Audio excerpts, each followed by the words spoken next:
Bismillahirrahmanirrahim. Assalamualaikum warahmatullahi wabarakatuh. Alhamdulillahirabbil alamin wal 'aqibatu lil muttaqin wa la 'udwana illa 'alal zalimin. Asyhadu an la ilaha illallah wahdahu la syarika lahu wa asyhadu anna sayyidina Muhammadan abduhu wa rasuluh as-safiyyu min khalqihi wa habibuh ballagha risalah wa adda al-amanah wa nasaha al-ummah wa kashafa al-ummah wa tarakana ala mahajjatil bayda laylaha kanahariha لا يدع عنها إلا هالك. صلاة الله وسلامه على حبيبنا المصطفى صلى الله عليه وسلم وعلى آله وصحبه ومن اهتدى بهديه ومن استنى بسنته ومن اهتدى بقدوته ومن استهدى بجهاده إلى يوم الدين. سبحانك لا علم لنا إلا ما علمتنا إنك أنت العليم الحكيم ولا حول ولا قوة إلا بالله العلي العظيم. أما بعد, termasyur kita kepada Allah Subhanahu Wa Taala kerana pada malam ini, malam yang ke-13 daripada bulan Rejab 1434 Hijriah, 22 Mei 2013, kita diberikan kelapangan dan kesempatan oleh Allah Subhanahu Wa Taala untuk berada di Masjid Al-Jawahir Mutiara Rini ini, dan kita sama-sama mendekatkan diri kita kepada Allah Subhanahu Wa Taala, kerana tidak ada apa-apa yang boleh mendekatkan diri kita kepada Allah melainkan dengan kita bertambahnya ilmu kita kepada Allah Subhanahu Wa Taala. Maka moga-moga kita tergolong daripada golongan yang disebut oleh Allah dalam surah At-Taubah ayat yang ke-18, yang saya yakin ramai di kalangan kita, terutama jemaah tetap di Masjid Mutiara Rini ini, dia hafal. Sebab apa? Dia terpacak tu besar di sebelah kiri saya. Innama ya'muru masajidallahi man amana billahi wal yawmil akhir wa aqama as-salata wa ata az-zakata wa lam yakhsha illa Allah fa asa ulaika ay yakunu minal muhtadin. Sesungguhnya hanyalah mereka yang mengerahkan rumah-rumah Allah, yang beriman kepada Allah serta hari akhirat, mendirikan solat, mengeluarkan zakat, dan mereka tidak takut melainkan kepada Allah Subhanahu Wa Taala, dengan harapan moga-moga mereka tergolong daripada golongan yang diberi petunjuk hidayah oleh Allah Subhanahu Wa Taala. Jadi ini menunjukkan kepada kita ini menjadi golongan yang mengimarahkan rumah Allah dengan sifat yang pertamanya adalah beriman kepada Allah, yang kedua beriman kepada hari akhirat, yang ketiga mereka ini tidak takut, kemudian man amana billahi wal yawmil akhir wa aqama as-salah, mendirikan salat, wa ata zakah, dan mengeluarkan zakat, walam yakhsha illallah, dan yang paling penting mereka ini tidak takut melainkan kepada Allah. Kenapa? Orang itu tidak akan beriman kepada Allah kalau dia tidak takut Allah. Orang itu tidak akan beriman kepada hari akhirat kalau dia tidak takut Allah. Orang itu tidak akan mendirikan solat kalau dia tidak takut Allah. Kalau orang itu tidak akan mengeluarkan zakat kalau dia tidak takut Allah.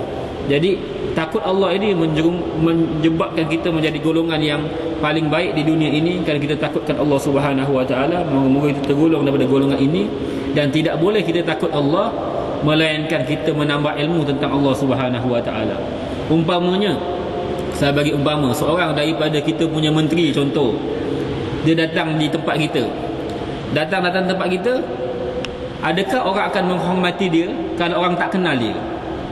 Dia datang saja semayang kat Masjid Jawahir ni, kebetulan singgah, nampak masjid cantik lah, parkingnya banyak, masjidnya besar, bagus ni, maka dia pun nak datang. Dia datang tu, adakah orang yang tak kenal dia akan meraihkan dia, ataupun akan salam dia, akan alukan dia, ahlan, selamat datang YB ke tempat saya, lepas tu bincang tentang politik ke, ataupun kita raih dia makan ke? Tidak ada seorang pun akan melayan dia, kerana seorang pun tak kenal dia. Yang hanya orang akan melayan orang yang kenal dia. Makin kita kenal dia, makin kita baca banyak tentang dia, makin kita hormat dia berbanding orang yang tidak kenal dengan dia. Maka begitu juga Allah.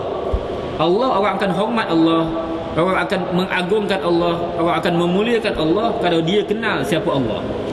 Kenapa orang banyak buat maksiat? Kerana mereka tak kenal lagi Allah itu siapa.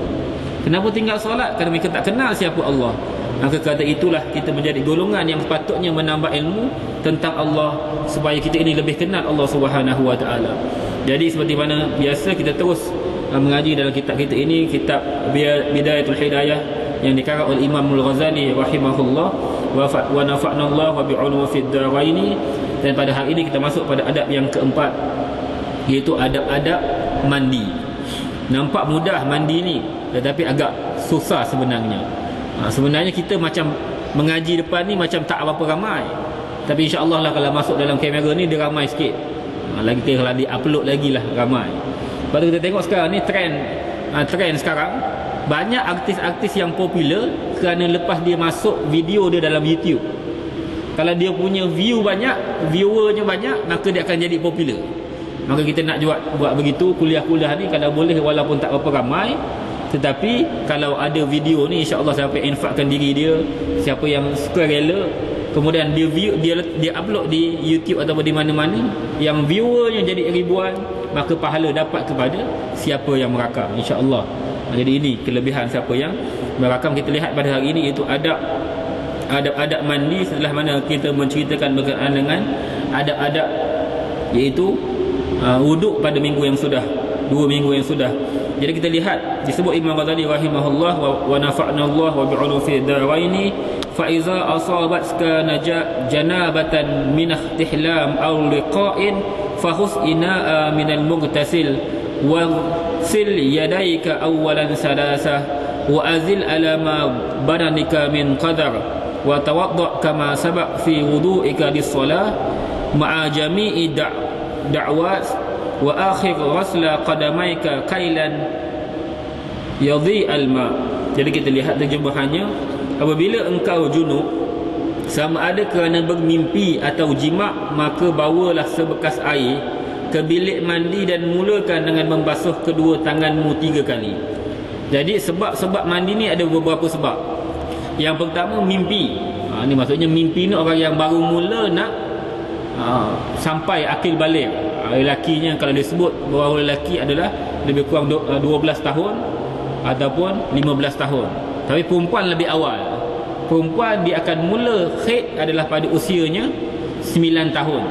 Dalam mazhab Syafi'i, 9 tahun kurang daripada 16 hari juga dikira sebagai darah haid. Itu jumhur dalam mazhab Syafi'i. Maka sebab itu kita letak, dan nilai ataupun ukuran haid adalah ukuran umur tarikh lahir bulan Hijriah, bukan bulan Miladiah. Sebab itu kita kena tahu, perempuan kena tahu dia lahir Hijrah bila. Kenapa? Bimbang nanti sebelum tarikh lahir dia pada tahun yang ke-9, ketika itu darah keluar. Maka tak tahu nak ukur macam mana, maka ukur daripada jarak dia keluar air itu, keluar darah itu sehingga tarikh lahir dia berapa hari. Kalau masih kurang, lebih kurang dalam 13 hari, 11 hari, 10 hari, maka dia dikira sebagai darah haid. Tapi kalau lebih daripada itu, lebih dari 16 hari, maka dia disebut sebagai darah istihadah ataupun darah kotor. Jadi mungkin kita kena buatlah satu tajuk khusus nanti. Saya tengok dekat Masjid Jawahir ni akan ada karnival nanti. Jadi mungkin ada satu tajuk nanti, bila-bilalah kita buat satu daurah, iaitu berkaitan dengan muslimat sahaja, tentang darah-darah kotor. Yang pertama darah haid, yang kedua darah istihadah, yang ketiga darah nifas ataupun wiladah. Ni kita kena bentang.